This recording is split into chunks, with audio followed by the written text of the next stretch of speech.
If you want this podcast free of ads, follow us now on patreon.com/David McWilliams. What in the world is happening on Wall Street? Economic indicators. Who knows where this is going to end up? To understand the economy, you have to understand human nature. This podcast is powered by Acast. How you doing there? It is podcast time. John Davis. What's the crack? David McWilliams. What's the crack? The crack's mighty. As always. Good. Do you know what I've been reading this week? I've been reading Calypso. Calypso. Calypso is a chapter that introduces Leopold Bloom to the reader in Ulysses. Oh, right. Go on. And I am loving it. I'm doing a bit of work. I'm trying to understand the economics of Ulysses. Yeah, see, you told me about this the other day, and I love the idea of this. Go on, give us a little bit more on that. So we're introduced to Bloom, right? In Calypso, the very first chapter. So we do all the Stephen Dedalus is all introduced and lots of characters. Then we get to Bloom, right? And he's getting up in the morning and he's down pottering around the kitchen, right? Yeah. Talking to the cat. Because the cat's the only person that talks back to poor old Bloom. Because his missus is off with somebody else, right? Okay, with blazes boiling. He knows that. Blazes boiling. He knows that, but he just can't come to admit it, right? And then he says he's going out to get his breakfast. And he loves the bit of offal. So he's going to get a kidney, right? In the butcher's. But it's amazing. You go down Eccles Street and he walks. His first person he meets is a fellow called Larry O'Rourke, who's a publican. He talks about the pub on the corner. He also talks about another pub called Macaulay's, which is now a pub called the Big Tree. Do you know Dorset Street? Oh, I do. Yeah, That's I do, yeah. name checked, not but a new name. Yeah. Then he meanders around to Dorset Street to the butcher. He buys. What I'm fascinated by is all the economics in it. And amazing, on the very, very first encounter with him, he starts musing about, do you remember your man Henry George, the economist we talked about? Yeah. The guy who... The site value tax. Yes. Blooms into that. It's Right. amazing. So I'm finding all these amazing stuff. So yeah, that's my week. I've been deep in the book, but it's a fascinating project. It'll be really interesting. The thing about Ulysses is that anyone who wants to sound well-read and educated, they always say they read. It's me, I'm spoofing about Ulysses. Yeah, absolutely. You haven't read a word of it. But very few people have actually read Ulysses. Well, I am now, because I'm doing this project. Yeah. Reading it. No, it sounds fantastic. But I'm reading it with an idea to try and create something, but it's fucking great. I mean, it's really good. I've just read the other one, Ithaca, which is another chapter, right? Where he's musing on the properties of water. And it shows you how clever Joyce was, how unbelievably clever James Joyce was. It's a huge piece about Bloom's obsessed with trams and water and technology and all that sort of stuff. He's got a very, very engineering sort of mind on the one level. But on the other level, he's an ad man.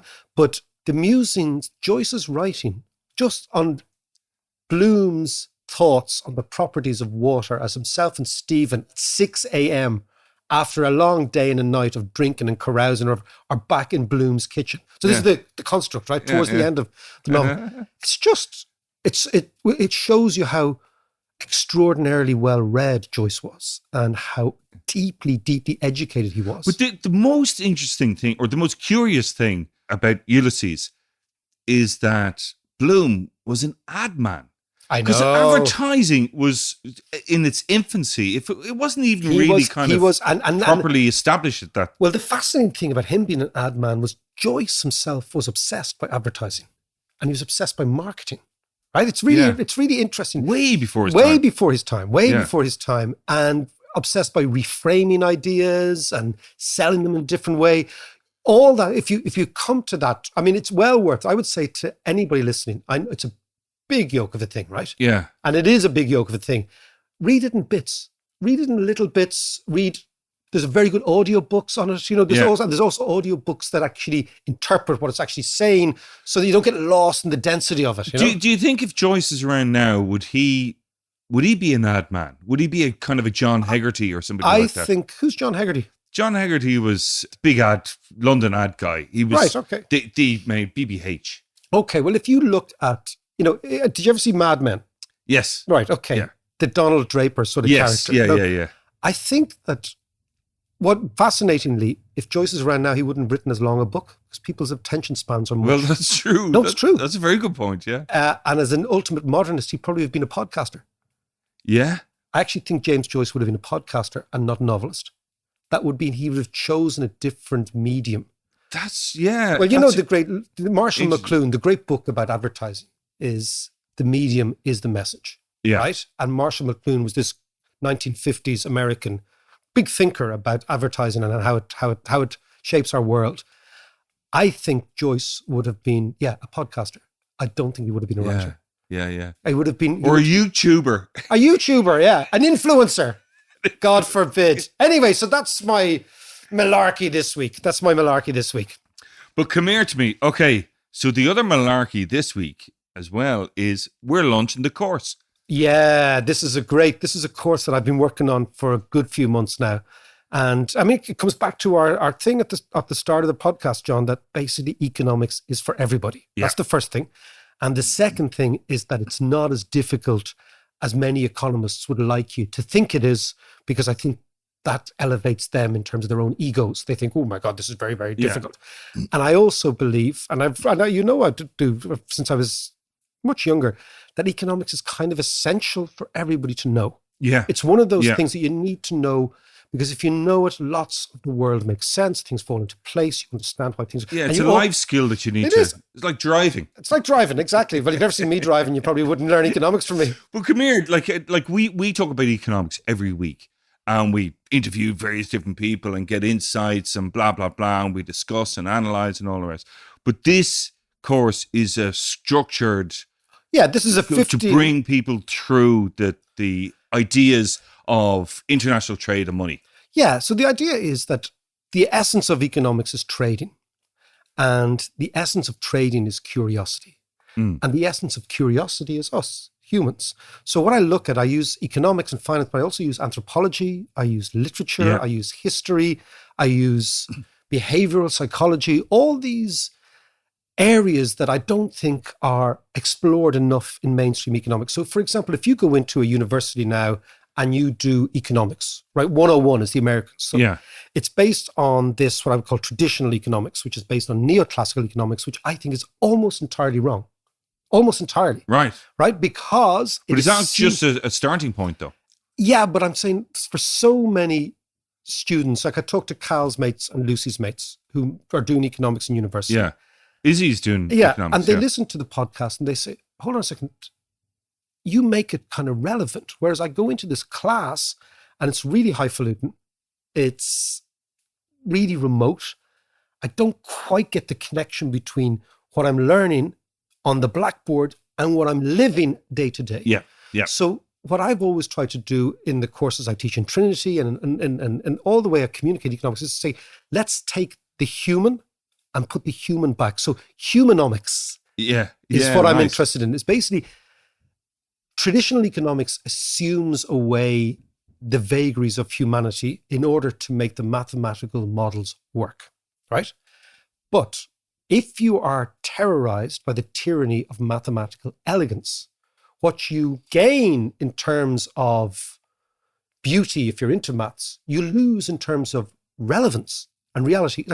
If a subject that pertains or purports to explain the world can't explain the world, then the subject is the problem, not the world. Whereas economists say the world is the problem, so we're going to actually assume a different world. But it's not the problem with a lot of classical economics, is that it assumes way too much. Yeah. So basically what happens is economics, and it's in the course, became hijacked by bad mathematics in the late 19th century, early 20th century. So for example, you had Einstein was obviously a physicist, and he was worried and obsessed by a general theory that explained everything. Yeah. Now, economists, I think, decided that's a really good framework around which to discuss the economy. So we'll get a general theory that explains everything. In fact, even Keynes wrote the general theory. Okay, that was his big book. Yeah. But there is no general theory. And in order to make the general theory that explains everything work, and it's very, very elegant, it's mathematically very astute, and you have to assume things about humans. Yeah. And the problem is, models are all very, very good if they replicate reality. Yeah. But if they're actually running counter to reality, which most economic models are, then you just end up in some sort of academic shitstorm that doesn't explain the world. But what I always liked about when we talk about economics and stuff, is recognizing that it's actually an evolutionary science. Yes, there you are. Now, you're absolutely right, John. I am and have become an evolutionary economist. I believe that the economy behaves like the natural world. And the natural evolution exists in the natural world in everything. This is the most amazing thing. Yeah. And I believe that the economy, and this course, a lot of it's about evolutionary economics, behaves like a life form. So it's what they call a complex system. Yeah. So complex systems, a good example of complex system is, for example, take our immune system. Our immune system is a classic complex system. It's taking information all the time. And it's very current at the moment because people are thinking about epidemiology, biology, whatever. Yeah. But if you think like our immune system is what you would call a design without a designer.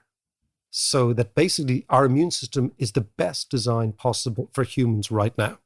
And take something like COVID. We would have thought that we're not really evolving anymore. If you'd say to humans, are we still evolving? And say, no, evolution stopped years ago. Yeah. But we are. So take, for example, COVID. This is a new disease that our immune system has had to figure out how to deal with. We get the vaccination, but most people who get COVID survive. So it means our immune system's working. So it's like a big search engine, right? And it's saying, have we seen this before? Oh, we have seen bits of it before. And then that design gets passed on in our genes to our next generation. Yeah. And they will become immune to COVID, right? And I believe the economy works in some similar way. Yeah, and a good example of that is, as we've discussed, particularly over the last few months, is the paradigm shift in American economics. Yeah. And so MMT, while it's always been around, as you mentioned last week, but now it's being used with the market, and it's evolving. Yes, with the market, yeah. So I mean, the idea of the course is to say, look, trade is what I'm intrigued about money is whether money is actually instinctive to humans. And by that I mean whether after using money for at least 4,000 years, okay, which is a lot of generations, that we instinctively understand it. Yeah. Rather than we learn it. This intrigues me. That's the first thing. The second thing is to look at money and trade as not just exchanging ideas or products, but as beginning the process of socializing. So basically, trade at its essence brought people together who would never otherwise have been together, right? Yeah. But through curiosity. So then all sorts of things like meta skills, all sorts of ideas like haggling, feigning, spoofing, joking, all these things that are human characteristics come from meeting strangers. How do you read the room? Like, think about reading the room, right? What is that about? I was always very bad at that. But it comes from trading. Yeah. Because you never had to read the room with your own family. If you're in the cave, let's go back to the cave, right? You kind of knew them and there was bonds which were deeper, right? But it's when you break out into something more complex that you've got to read the room, right? Yeah, yeah. But how would you be propelled to read in a room? What would actually be the urgency, the curiosity? It's trading. Trading brought us together. So I look at all sorts of anthropological evidence that trade is much more important than just economics. Yeah. Basically, I've always thought economics is far too important to be left to economists, right? That's the key, right? Yeah. And so the course talks about anthropology, it talks about literature. But it's also littered with great stories as well. Yeah. And like, the Peter the Great and Tinder for ideas. I'm looking here at the core. Tinder for ideas. So imagine Tinder, John, right? You and I are probably long in the tooth for Tinder. But nonetheless, right? What Tinder does is it brings people together and you swipe, is it left or right? I'm not sure, JM, is it left or right? You're a young fella, what is it? You swipe right to say yes, left to say okay, John, we're swiping right, okay? You and I are swiping right to everyone. We're indiscriminate Tinder users, right? But what Tinder does is it brings people together. I'm saying the ideal economy is a Tinder for ideas. It's an economy that brings ideas together because ideas are the elixir of growth. Innovation is the key to economics, right? So can you imagine a Tinder for ideas where you throw all your ideas into an app and you flick right or left, right? Yeah. That is the ideal economy. And actually, when I was looking... Until you have a match. Until you have a match. And then, but this is the great idea, that basically you have a match and then the ideas take off. So, I was reading about how Gutenberg came up with the printing press, right? The technology behind it. Yeah. And all the things that had to align for him to actually create the printing press. And Mainz, the city he worked in and created the printing press, was like a Tinder for ideas. It was this really, really extraordinary place. It was on the Rhine. There was the Neckar and the Oder River were coming in. It was all sorts of trading links. People were coming and going. And it was the taverns of Mainz was where Gutenberg, in the pub, came up with the idea. Yeah. Oh, the best place to come up with ideas. But because there's people, he was meeting strangers. Yes. And somebody was saying, oh, I'm thinking of doing this, I'm thinking of doing that, la, la, la. So there's a module on the Tinder for ideas. Yeah. No, it's great. And it's stuff like Tulip Mania and all these stories are Tulip Mania is an extraordinary story. And again, what you realize is that really clever people make stupid mistakes with money. I'll give you a great example. Charles Darwin and Isaac Newton lost their shirt on financial markets, right? So Newton could figure out physics. Yeah. Darwin came up with evolution. Yeah. And they were dumb when it came to investing. Yeah. Why is that? So there's lots of stories like this. That's why you have to play to your strengths. Exactly. Always. Exactly. So why did Darwin, at the time he was coming up with the theory of evolution, lose his arse on speculation? What type of brain does that tell you need to have to deal with money as opposed to these extraordinary things? So yeah, it's full of stories. We kick it off this week. I hope people enjoy it. I think it's one of those courses that will hopefully, if you do it, will land. You will figure out the world. The world will make a lot more sense. If you have as much fun and enjoyment in doing the course as I have had in making the course, then I think we'll all be grand. So it's patreon.com/David McWilliams. And let's learn economics together. So, Mac, the big story this week has been the corporate tax rate going up from 12.5 to 15, and we've signed up to it. We were a holdout. We were holding out, and now we've signed up to it. You know, the funniest thing about it's good, right? Or bad? I think it's all good. I think that there are sacred cows in Irish public life, and the 12.5% corporation tax was one of them. But I think it's going to go the way of Articles 2 and 3. Right? Ooh, Articles 2 and 3, when we were kids, right, there was this Article 2 and 3 of our Constitution said Ireland has a territorial integrity which includes Northern Ireland. Yeah. Right? And this was absolutely essential. It was absolutely essential. And we voted 96% of us to get rid of it. Right? Think about that, right? We still have the territorial ambition, but the notion that it has to be enshrined in the Constitution, people have forgotten about it. Yeah. Completely forgotten about it. I think this is going to go the same way, right? That there's no doubt that multinational companies have been part of the story here. There's no doubt about it, but they're not the only part of the story. Yeah. That's the first thing. And then the second thing is to think, okay, well, what's going to happen? So what's going to happen is in the immediate, maybe year or two, in the first year or two, tax revenue will fall here. And the reason it'll fall here is because the profits that were booked, let's say for Facebook. So take an example of Facebook. Facebook France sells an ad on a Facebook page for a French product earned and bought, money earned in France, bought by a French consumer. Yeah. Up until now, that ad revenue was booked in Ireland, right?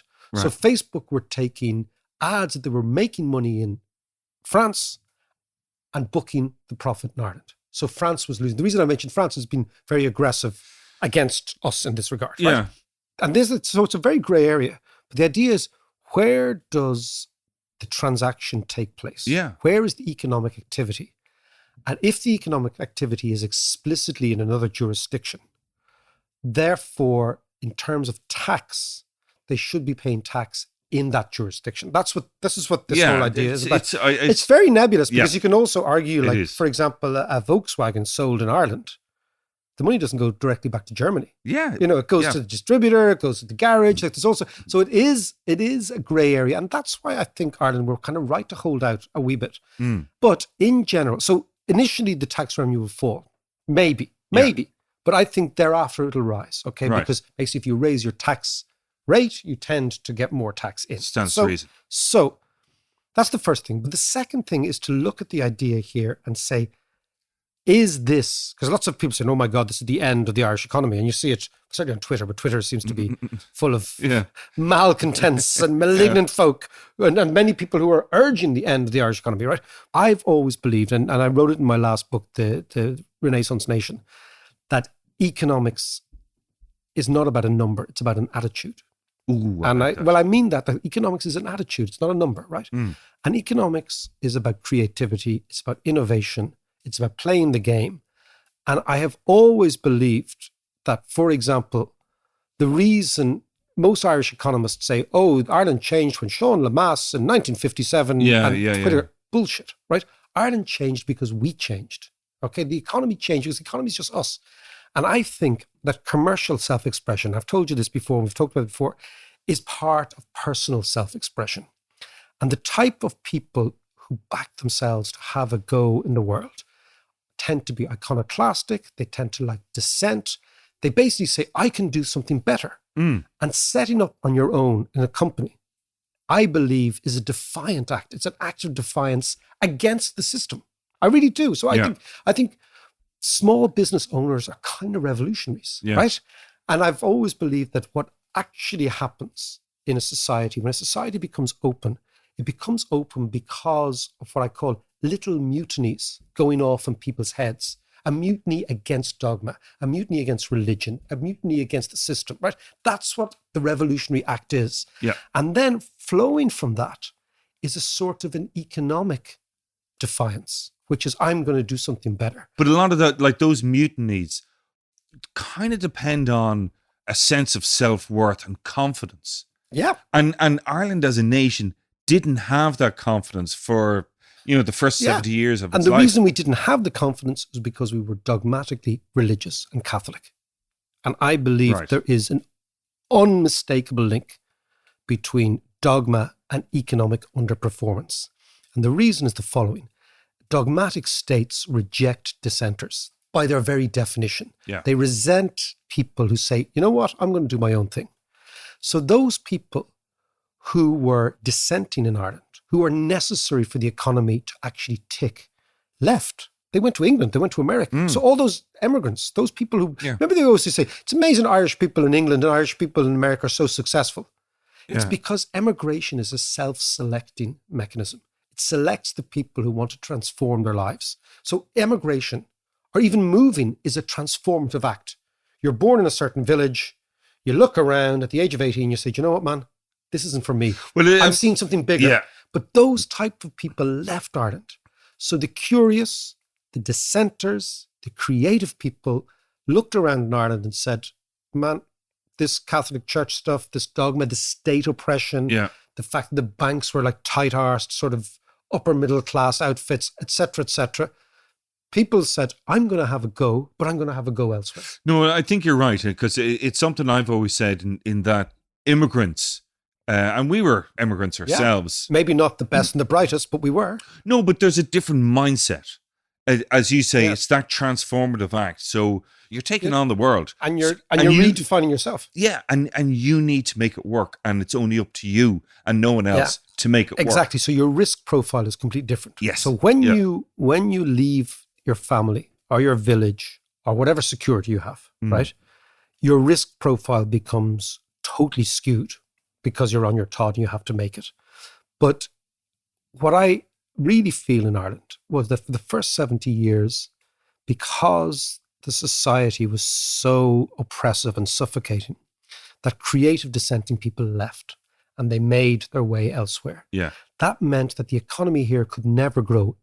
It didn't matter a shite what our tax rate was, right? Yeah. It didn't matter a damn. This is why I believe the whole Lemass-Whittaker thing is all nonsense, because they unveiled their plan in 1957. Nothing happened in this country until about 1995, economically. Yeah. So this is like a 40-year. I'll give you a great statistic, John. In 1991, there were less people at work in Ireland than there were in 1951. Wow. Think about that. Yeah, no, let me If digest that is not spectacular economic underperformance at a time of huge, suffocating Catholic dogma, I don't know what is. Now there are 2.2 million. So we've doubled our workforce in 30 years, Wow. right? Yeah. And that's doubled the opportunity, it's doubled the spending power, it's doubled the ambition. But it's also to do with, up until it was the mid 70s that if you were working for the civil service or whatever, as a woman, when you got married, yeah, you had to leave. That's part of it. Right. But actually what the real story is that the workforce never grew. And the workforce never grew because we didn't have companies. We didn't have economic vitality. We didn't have energy, right? We didn't have people who demanded other people to go to work and say, look, I'll give you a job, right? So do you think would we have attracted all these, the Apples and the Facebooks, blah, blah, blah, if we didn't have that tax rate in the first place? No, what I think is that they're part of the story. I think that the major story is that once Ireland became tolerant, and liberal and open, the people who would have left the country were less inclined to leave, and they stayed here and they created new companies, new factories, new ideas. Okay. That's the idea, right? On top of that, you get the tax. Okay. But if you look at Ireland, there are 10 European countries with lower corporation tax than us. They have not had the multinational expansion. Why is that? Because they don't offer the other things, which is the tolerance, the liberals, Western European, yada, yada, yada, right? Yeah. So the package, to come back to our topic of discussion, the attractive package that is Ireland is much more than the tax rate. So the first thing I'll say is I don't think, A, it's going to make a huge difference. But B, there is an amazing opportunity here, John. Because if you think that over the next 5 years, tax will rebalance and etc., okay? We are now going to get 2.5% more tax into the country. Yeah. So you think, okay, what will we do with it? And I mean, the easiest thing to do is say, well, we'll give them civil servant salaries and pensions and we'll give them. I think that's wrong.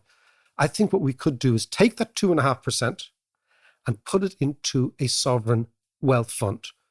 But I don't want this sovereign wealth fund to be used for pensions. So here's the idea, right?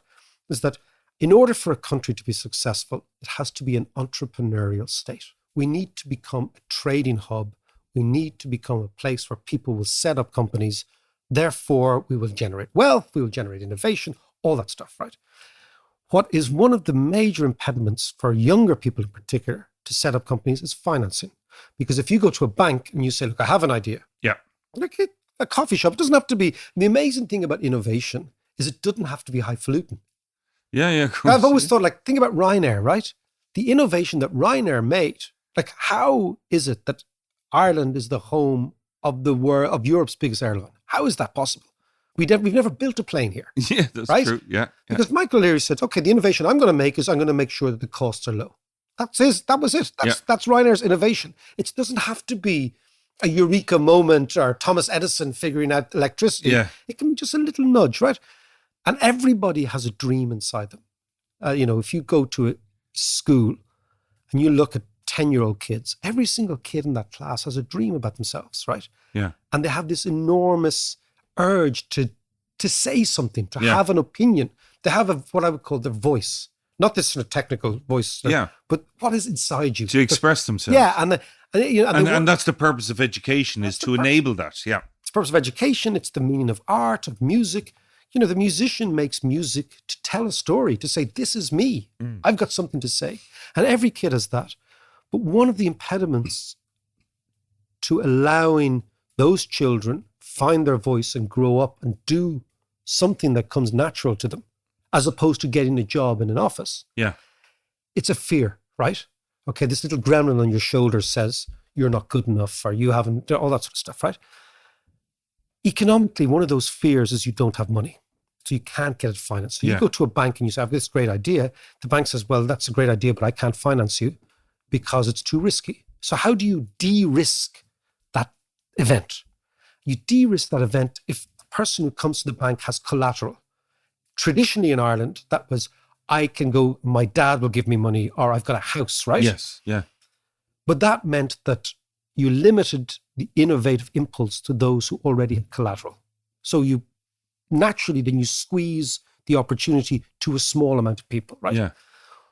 Imagine that we had this startup fund. So if you just look at the numbers, right? Let's say, for example, if we were to look at our tax rate today, right? We've got about 12.9% 2.9 billion euros in, Right. right? If we were to go to 15%, we'd get about 14 billion, a little bit over 14.2 billion, right? So that's a jump of about 2.4 billion. So think about it now, right? If we've 2.4 billion and you put that into a fund and that compounds at 3%, which is very low, Mm-hmm. the stake after 5 years would be worth 13 billion, right? Yeah.